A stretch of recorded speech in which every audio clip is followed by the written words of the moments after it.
কোনো ঘটনা ঘটলে আমরা বলি দোষ সরকারের, কিন্তু সত্যি কথা হলো এই দেশে প্রতিটা বিপর্যয়ের শিকড় ঘেঁটে দেখলে শেষ পর্যন্ত দায় সরকারের দিকেই এসে পড়ে। কারণটা খুব স্পষ্ট।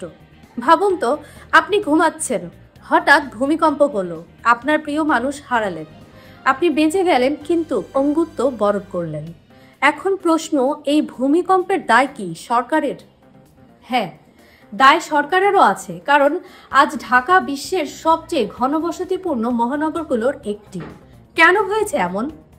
অপরিকল্পিত নগর ব্যবস্থা, বছরের পর বছর অব্যবস্থাপনা, আর এর সবচেয়ে বড় কারিগর রাজুক নিয়ম ভেঙে ঘুষের বিনিময়ে অনুমোদন দেয়। অনিরাপদ ভবন তৈরি হয়, সামান্য কম্পনে ভেঙে পড়ে, মানুষ মারা যায়। আর পুরো বাংলাদেশকে ঢাকার মধ্যে গুজে ফেলা হয়েছে। শিল্প কারখানা, ব্যবসা, অফিস সবই ঢাকায় কেন্দ্রীভূত। দেশের অন্য কোথাও কি কর্মসংস্থানের ব্যবস্থা করা যেত না? অবশ্যই যেত, কিন্তু তা করা হয়নি, কারণ নিয়ম মেনে সবকিছু করলে যারা ঘুষ খায় তাদের কারবার বন্ধ হয়ে যেত। এখন ঢাকায় বসবাস করছে 3 কোটিরও বেশি মানুষ। এটা কোনো স্বাভাবিক বিষয় নয়। এটা পরিকল্পনার চরম ব্যর্থতা, এটা দুর্নীতির নগ্ন স্বীকারোক্তি, এটা রাষ্ট্রীয় অবহেলার সবচেয়ে বড় উদাহরণ। তাই প্রশ্নটা নতুন নয়, যে কোনো বিপর্যয়ে দোষ কি সরকারের? হ্যাঁ, দোষ সরকারেরই।